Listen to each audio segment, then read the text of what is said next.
You know, if Americans were allowed to speak on any subject, they want to and be open to speak without people bullying them, saying they can't speak. Thieves are allowed to speak, and people like that in normal settings, and I won't call it normal settings, but in various settings, public settings, and the world public transportation settings, stuff like that. But are immigrants, including illegal immigrants, are they shocked when they get to America and find out that CNN International lied to them about who's racist, and they find out they see lots of racist black folks every day in America? I'll give you some examples. Okay, you got a white man walking on the sidewalk, a black man walking on the sidewalk, 90% of the time. And they're coming towards each other. The white man takes the outside of the sidewalk, clearly ahead of time, kind of to be cordial. And the black guy, on the average, not always, weaving in and out. But he makes sure he comes straight towards the white guy, and he's not going to move, and the white guy has to move out of his way. That's the rules of the sidewalk. When it comes to black and white men, you have to move out of the black man's way. That's America. And that's for 90% of the culture. There's more than one black culture, more than one white culture. But for the majority of black cultures, they have sworn not to be cordial and say hello. I've run into many men. I'm a white guy. And let's see, I can't reverse the camera right now. I'm kind of new. It's a new phone, but I guess you have to put it on. You can't do it during the phone call. I can face it toward me. There I go. There I am, white guy. All right. I don't even know. I couldn't see what the camera, if it was pointing at me, but I tried. So, no, I'm not scared to show my face. I just don't think it's as pretty as the ground right now. So, anyhow, I say hello. I keep my eye down. I make sure that I'm cordial to people. I look at the ground and say, "How you doing?" Most of the time, and because I don't know what reaction I'm going to get, but I've gotten reactions like, "Don't say hi to me. I didn't tell you to say hi to me." I've gotten that maybe 100 times, no question, no doubt. And I've moved around different cities.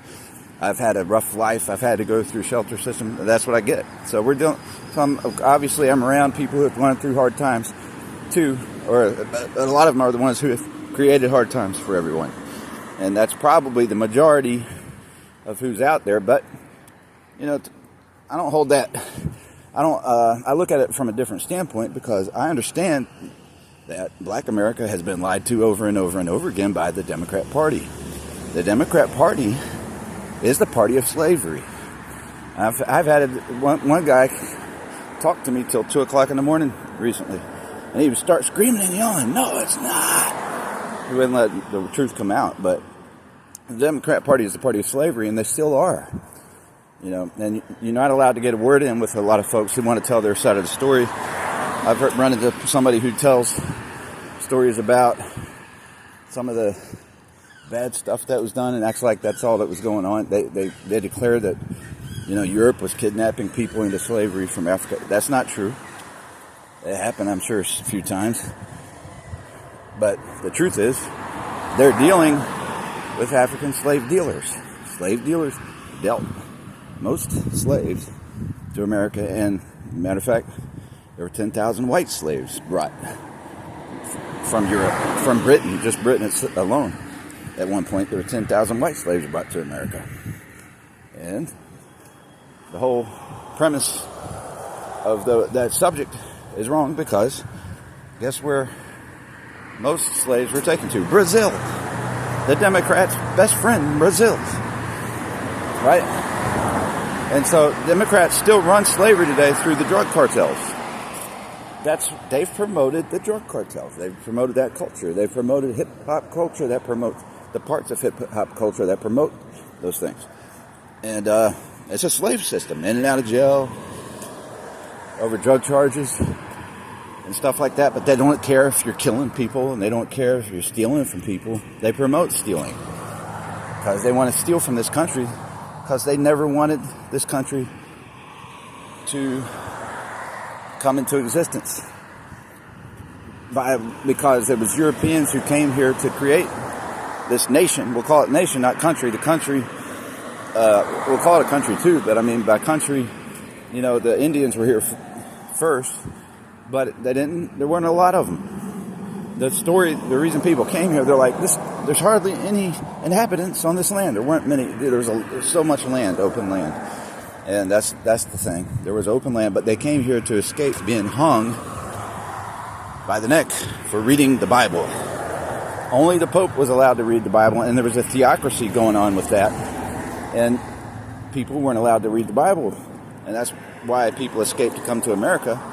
And the Democrat side of government is representative of the Europeans, the England, British, and all them, who came here to stop people from being free. They came here to stop people from escaping, okay, Europe, and to stop them from establishing a free nation. They brought the slavery, not the people who escaped to come here. They did not come here bringing slaves here. They came here to get away from all that kind of stuff. And they ended up winning the Civil War, and they called themselves the Republicans. Too long before that. Before that, they're Union soldiers instead of the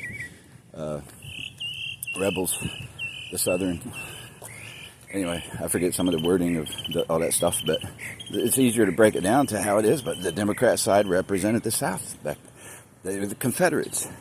So the Confederate, that's the word I needed. But so it's Union soldiers versus the Confederates. You could call it Yankees versus the rebels. The slavery was legal in the whole southern side of the United States. And the most powerful president in history is Abraham Lincoln. I got to keep this video short for space and everything. But, data and all that. But I want my high speed to last longer than normal. But Abraham Lincoln, the Democrats don't want to celebrate him. And if they do, they pretend to own him and like they're the ones celebrating him. If we start celebrating him, because I've been promoting it so much, we should celebrate him like you do Martin Luther King Jr. Abraham Lincoln did more as far as bringing freedom. He was the most powerful president in history when he won the Civil War. And the Democrats want to say that he didn't do it to end slavery. He did it to join the states. He could have joined the states under slavery if he wanted to. He had that much power because he won the Civil War. He won that war. Could do whatever he wanted at that point. And he did what he wanted. He outlawed slavery. That's what he wanted to do. So they are lying. It's not that I don't know my histories. They're lying about history. Right? They say, you don't know your history. And they say, Abraham Lincoln, they'll say he was gay. Okay, so I don't believe that, by the way. But they say he had some homosexual affairs and all that stuff. Well, why does that bother them? They're the ones that promotes that kind of stuff. First of all. So, I don't care if he ever got drunk or what he did when he's drunk. I care what kind of laws he put in place to help everybody to try to stay in order. Some people break their diet, but it's a good thing they made an effort to do the diet. And that whether they broke their diet or not, you got to make an effort to be healthy and take care of yourself. And if you break a diet, it's not a big deal. It's more like, okay, I took a break. Sometimes you need a break. All right, I'm in raccoon territory, and I'm a little cognizant of that because I found where I'm walking by right now, I found a raccoon nest. Wait a minute, I might not be there yet. So anyway, there's one I could reach over from the sidewalk with my hand into the nest, but I'm not over there yet. I'm almost there. Anyway, I just so I got into that. I'm just like, are immigrants shocked though when they come here and find out I've only seen one or two mean white people who aren't cordial? But I won't say that. I've walked by a lot of white folks too that just won't be cordial, say hello. And a lot of times that's understandable on both sides because you're busy or whatever else. But But I'm talking about people who purposely, intentionally refuse to ever say hello to a white man just because he's a white man. And I don't know how they deal with white women, but they won't say hello to a white man. And it's like a rule. I promise you, they've made a rule: don't be nice to a white man. And that's not, every city's not as bad as, some cities are worse than others. I've been around. And so I'm speaking from a person who this has happened to a lot in the past, those kind of things. And usually I move out of the way and I let them, if they want to be a bully on the sidewalk, I don't have time for that. I don't have time to fight. I don't want to go to jail. I just went to the dentist. I don't want my teeth busted out whether I win or lose a fight. I don't want to get stabbed. I don't want to get shot. I'm trying to go reach my goals for the next day or whatever, and I move on. But it should be addressed that if you're always calling us racist, but you're the one being racist, that is not fair. It's not helping society. It's not helping the children. It's not helping our immigrants. It's not helping the illegal immigrants, which I think illegal immigrants, some of them, if they're productive and stuff, I almost think we should create a process where they have to get back into line. But at some point, because I don't think we can catch them all, but we need to get, and they weren't all brought here knowing what's going on. I think there's some people that were brought here with mental illness, some that are friendly even and harmless, and have a language barrier, and they just got shipped here. And they become slaves to the Democrats' drug cartels, some of them. I think I might have seen some situations like that. I suspect they're that way, right? And they didn't even I've seen how the cartels, American cartels, treat those people. They're mean to them. They don't like seeing, and especially if it's a black woman or somebody, they don't like seeing a black woman who's friendly black woman from Africa. They don't like seeing a friendly one like that. They hate it. You're acting too white. Why? Because she's acting friendly? And you're, okay, wait a minute. I thought you said white people aren't friendly. But anyway, nobody can be friendly to everybody. We got to take care of ourselves. I mean, we don't have time to just be friendly and be friendly. All right? You got to pick and choose who you want to serve. And if you get money and you like to spend and help somebody with a little bit of small portion of your check, it's not a bad thing every now and then, but it's usually got to be somebody in your family that you're helping out, or some close friend, or somebody that you saw that you want to take a chance with, see if it helps them get on their feet. Those things are okay, but once you help one person, all these people coming at you for money all the time and expecting you to give them money and all that. Look, I already helped somebody. I'm one person. I'm not God. I'm not God. I don't have grace. The only grace I can give you is to talk to you about the Bible, about His truth and why God matters, why heaven is real, why death is real, why these things. If you don't want to hear about that, then that's the only, why God forgives. He forgives over and over. It's grace. That's endless grace I can talk about, but my money is not endless. My food is not endless. It runs out. So if I've already shared with one person, I need it for myself. Sometimes you could sacrifice and give up your own food. I've done that. But you can't be doing that all the time, because it'll actually stop you from helping people. You can't just help everybody. You can't help the people who are trying to steal from you, except to forgive them at times, but also to teach them not to steal. But most of them aren't going to listen to that. I'm not going to say most. A lot of them, it depends on the setting, but a lot of them are dogmatic and they don't want to hear that because they're promoting stealing. They're trying to create thieving slaves. They're trying to do all that through the cartels, right? Through the gangs, the drug dealing groups. That's all they are, is a bunch of thieves. That's their goal, is to steal from their customers. That's why you should have regulation. The fact that we don't have regulation, that's why it's turned into that, where almost every street dealer out there is a thief. Pretty much. And even if they're not, if they look like they're not, their little posse, their main group of consumers are stealing for them. And that's what they want them to do. And so they can draw more people in and make it look like they're not a thief, but then they have them steal from you. They do all that kind of stuff. That's the reason you don't want to, that's more of a reason not to do illegal drugs than the products themselves being unhealthy. to use, or risk of being addicted. So now I'm coming into raccoon territory, and here's what it looks like. I'm coming into, and there's a nest up here on the right somewhere. You can reach right into the nest I'm in with your hand, within a hand's reach. But anyhow, okay. I think they're about going to sleep. It's almost their bedtime.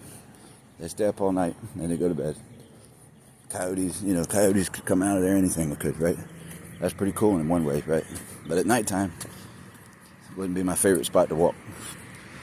So, let's see, I'm already at 15 minutes. I better stop this thing. But, so the question is, and you're not allowed to speak on these things. Democrats have made sure that we're taught not to speak on these things and not to challenge. We're taught we're not ever to we're called racist if we challenge if somebody else is racist. If you're white specifically, if you're American specifically, they've actually taught people to come here. A lot of the immigrants come here and they be rude. Some of them can speak English and Spanish or English and another language. And you go to bus terminals in different places sometimes and get a bus brochure, and some of them they want to make it all Spanish and no English, and then they tell us, the Democrats are promoting it. And then the Democrats tell us we can't make it all English. That's racist or something like that, and it's not fair. It's fair because we speak English here. They've brought confusion. I'm trying to get direction on buses before. They accidentally gave me the wrong directions because they couldn't speak English, and I can't blame them for that because the Democrats brought them here to do that on purpose to people, to cause confusion and to empower, to weaken Americans. Make it so Americans can't have jobs because they only speak English. Right? They've done that. That's not fair. The people should come here and not be rude. It's a point I forgot to make. I've seen many people come here and refuse to speak to me because I'm a white American. They assume I'm a white American. They can hear us speak English because they speak English, but they won't speak English in front of me. And they'll act like they can't understand me, and then they turn and talk to some people, any other people. If it's a Hispanic, talking to a Hispanic or a black Jamaican or usually I'll say this: Jamaicans culture for the most part has helped America. From what I've seen, the Jamaican culture has actually helped America do better, be better. But I've seen that when it comes to people who don't speak English or come from a country that doesn't speak English very often, I've had them right in my face, completely act like they can't speak English, and then they turn and talk to another black person in English right in front of me. And I've seen some that I've known for months, and they still do it. And so, why would you come to America just to be rude to Americans? Well, partly because CNN International lied to them about America and didn't tell the truth that this country came here to escape slavery. Actually, we were created to escape slavery of being hung by the neck for reading the Bible. And that's the side that won the Civil War. That's the Republicans. The Republicans came here to escape that stuff, and they ended slavery. The Democrats were running. And so you could go back and say, well, some of them had slaves. There's no Republican ever had a slave. But that's a tricky word because they weren't called Republicans till later, until the 1800s. They changed their name to Republican, but they weren't just slave pushers. But when you got into the high dollar places and all that stuff, they were caught up in the system. They weren't the one advocating slavery, but they were issued slaves, so they were given slaves.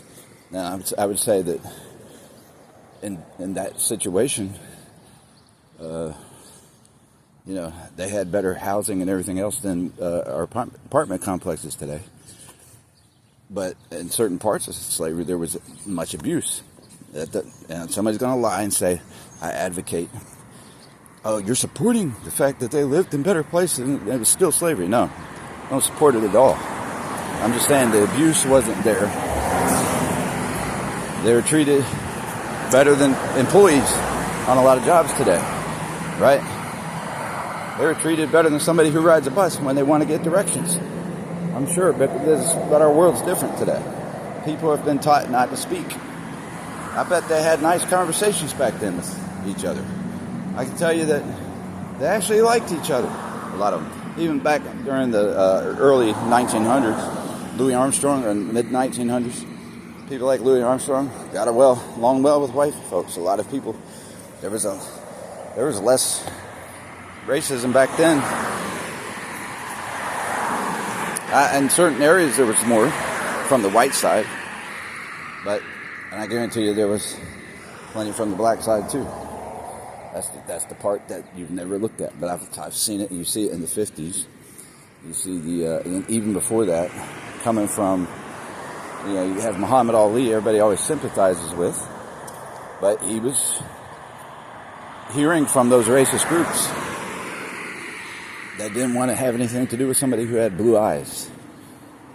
He hated people with blue eyes at first. He ended up learning to talk to them and everything, but okay, I'm almost to my destination. And I'm just going to cut it short. So, say what you want, but look, black and white people both need to be on trial for racism. Both of them. Not just one.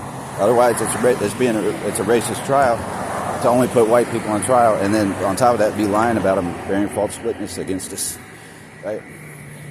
So, that's a trick that just keeps it going and going and going and going. And from a different group is all it is. So I'm almost to where I'm going, but is, privacy. I just ran into somebody that didn't want to be seen on camera, I think, but they're not seen on camera, but they can assume they are. Anyway, then it's not a good subject. People can't handle talking about what kind of toothpaste do you use nowadays. Oh, that's racist. But the Democrat Party's the one that calls everything racist. If you disagree with somebody, it's racist. If somebody tells the truth, it's racist. If you hold black people accountable the way they try to hold white people falsely accountable, well, you wouldn't want to do it that way. You want to hold them accountable with truth and tell what the true definition of racism is, which is, if you don't believe we all came from the same root, Adam and Eve, from the same root, Noah's family after the flood, from one human race, and you think we came from other sources, separate from a separate God, from a separate creation, from a whole different planet and all that, then you're a racist. We all came from the same root, Adam and Eve, God created. We came from Noah's family after the flood. The flood disproves evolution, and if you want to deny that, it's either because you're so racist you can't stand the truth, or you just hate God, or you just refuse to understand it. But one evidence that we're all one race is that women have the same menstrual cycle in all ethnicities. So it's ethnicity, not race. Running across the street. And so you got that's one evidence. There's the evidence of history, Noah's flood. There's the evidence of that's not that long ago, so that disproves evolution. Now people always want to act like, I guess I'll keep going. People want to act like blacks were the real Jews. It's a good thing Hitler didn't think that. People like to use the verse and say that Jesus had curly hair, this and that. There may be two verses about that. I don't remember everything, but one of those verses they use is in Revelation, and it's talking about when he comes back from heaven. It's not how he looked when he was on earth. And I'm not saying he was white or black, but I am saying the evidence shows, even the history of Hitler going after the Jews, that the Jews in that region were mostly white, really. And dark skin, I think, comes from living close to the equator after the flood. Now, it could be that we were medium skinned or darker skinned during Moses' time, before the flood. That's after the flood, but before they got off the ark. It's not a big deal to me. It's a big deal to the people who are racist and trying to act like blacks are God. They're actually trying to act like that, like they're superior to white people, and they don't want the truth. But when it comes to Jesus, it wasn't about his color. It's about the fact that he's a human being. He came in the form of a human being, and he defeated death to show us who he was. It's not about even the fact that he comes from the Jewish culture or the Jewish sector, that was that's showing history. It's just showing the lineage and history that traces us all. We all came from that, actually. Black, white, Asian, Hispanic, Arab. We all came from Noah's family. And the story, but once God changed the language at the Tower of Babel, that's when we got ethnicities. And I mean, the evidence shows what I'm saying. And I can't say who was black and white. I could say Moses probably married a black woman because he met her in Ethiopia. Now some would argue, well, she crossed the Red Sea over into Ethiopia from Saudi Arabia. I don't know if that's true. I've heard that said to refute my thing I came up with, recognizing I'm the one that found that to be an important point or an interesting point, that Moses married an Ethiopian woman. But he married her because he was running. He killed a slave master that was beating a slave. He caught him and fought him, and it says he murdered him, but he could have killed him in self-defense. It might not have been that he just murdered him. He was beating another human being. And so I've seen posts that say, well, Moses was a murderer. Not necessarily. It may have been a self-defense thing. But I don't know, he may have gone, if he followed through with the kill after he already won a fight, then that's murder. But he went on the run from Egypt all the way down to Ethiopia and was gone for years. And that's when he saw the burning bush and knew God had called him to help free the slaves. And as to be the leader that God was going to free them, or cause them to free the slaves. And they forced him to free the slaves, basically. So, the Jewish slaves, who were slaves to Egypt. Egypt was part of Africa, but Egypt was probably, frankly, it was more Arab than it was African. So, people below the Sahara Desert, near the equator, are the ones that usually had the darker skin. I can't confirm that 100%, but it makes sense that's probably the case. People that lived in cold regions had lighter skin. It's freezing in Russia. But those are for a few thousand years after the flood. So nowadays you're like, well, everybody moves around, their skin doesn't change that much. It does a little bit, but not much. Well, that's because you're looking at somebody who's moved only for not even 100 years. Lived in a certain region. And they're not staying in one region. They're moving around nowadays. So, anyway, it's not such a big deal, but the funny thing is who makes the biggest deals out of that? It's black cultures make a big deal out of that, not white cultures. That's a fact. I mean, if you ever talk to anybody, that's the thing, how do I know? Because I've always been the one that's not the prejudiced one, and I've crossed cultures all over the place. I've been all over every ghetto in the United States. Right, and I survived it too, by the way, so far. But,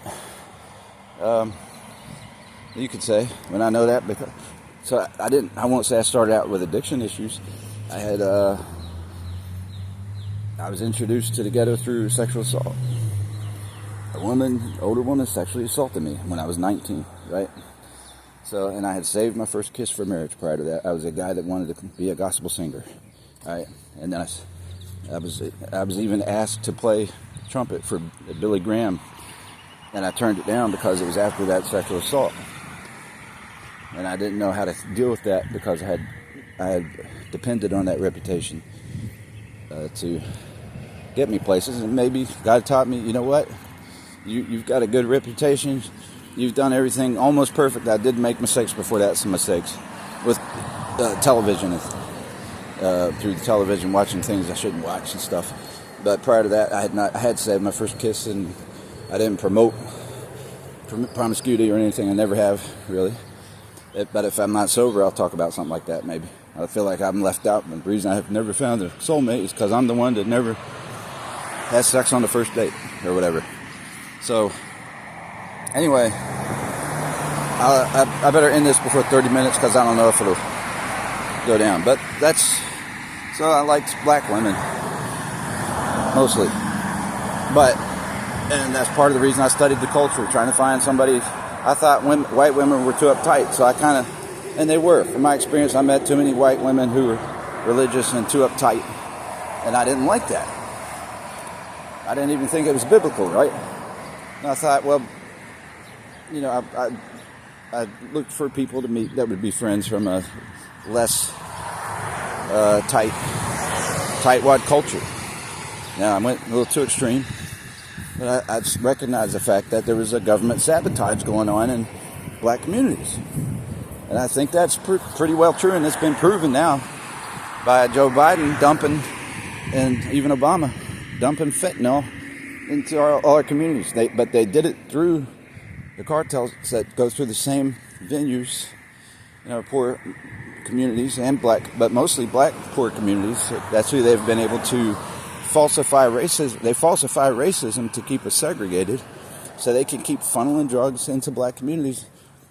They don't care if it tears them apart or not. They do get to be like tyrants, and they don't have to follow a bunch of rules like white people do, or like people in business do. Black people who go into the business and everything, they got to follow these rules. But the people who are in the cartel games, they don't have to follow rules. They're like tyrants. They steal from anybody they want, but if you dare think you can steal from them, they'll kill you.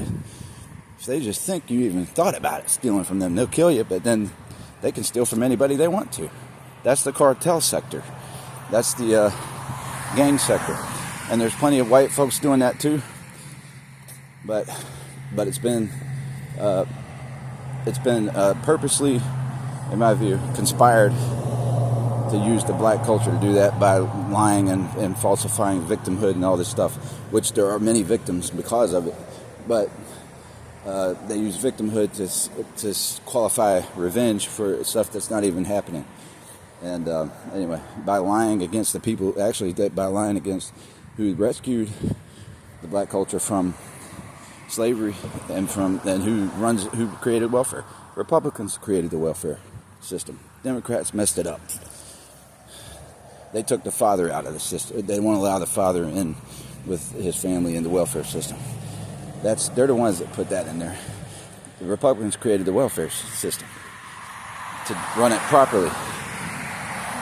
Anyway, and then so the Democrats did that, in my opinion, so they could throw drugs into the system, into government help. They have gangs taking over all those things.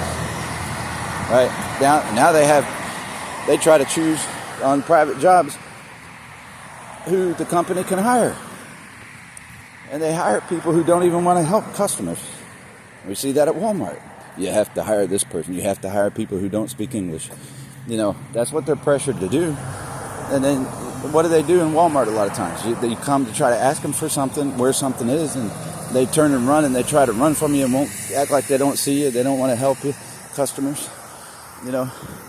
That's not just at Walmart, and that's almost everywhere now. But who influenced those companies to hire those types of people based on color and other things? They don't care what kind of work ethic you have.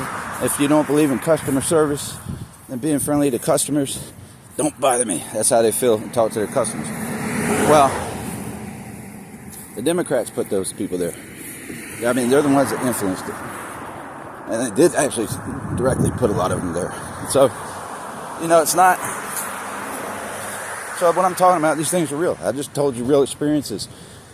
I continue to be cordial and nice to people. I can't look them in the eye, and it's not like I want to talk all day and all this kind of stuff, and I'm busy myself, but I always try to be cordial to people, whether they're black or white. I do it to white people. White people ignore me too, because a lot of times I'm carrying a backpack. They don't want to say anything to me, so I just be nice and walk past them and don't say hi, because I know they don't want to be bothered.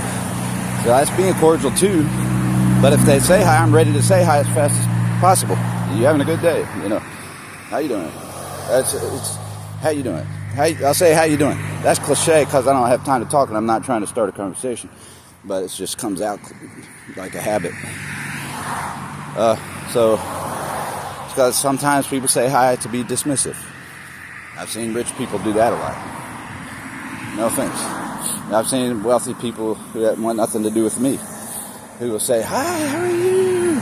Give me a big hug, and then they'll walk away. They're saying that to brush me off. They give me the big hug just to brush me off, and then make sure we have no conversation. And I'm sure a lot of people who don't agree with my video here will say, "Well, I see why they don't want to talk to you." Well, yeah, because I do this conversation. I've been chased out of towns for having these views. One town anyway, and I've had people want to threaten me and beat me up. But then on the other hand, there's some people that'll say they've never heard that before. They didn't know a black person could be racist.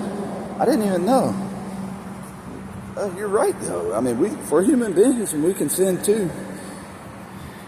Then if they're saying we can't be racist, then they're still not treating us like human beings.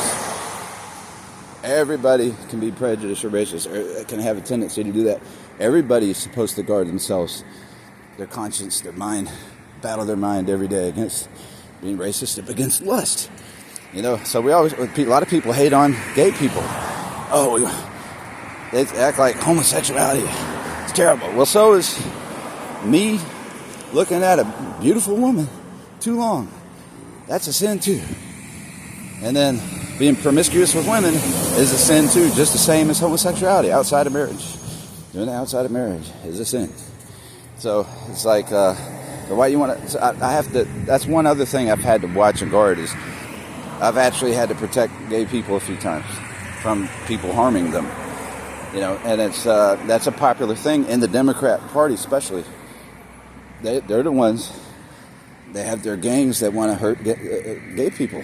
And I'm like, well, y'all voted for gay marriage, and then you want to hurt the gay people. So what are you trying to trick them into coming out of the closet just so you can hurt them, or what? What's your deal? I don't get it. And so I don't believe in hurting them, and I believe in telling them the truth. You know, and that gay marriage or same-sex marriage is not a real definition of marriage. And anyway, I got to cut off right now. Adios. God bless, and rise with.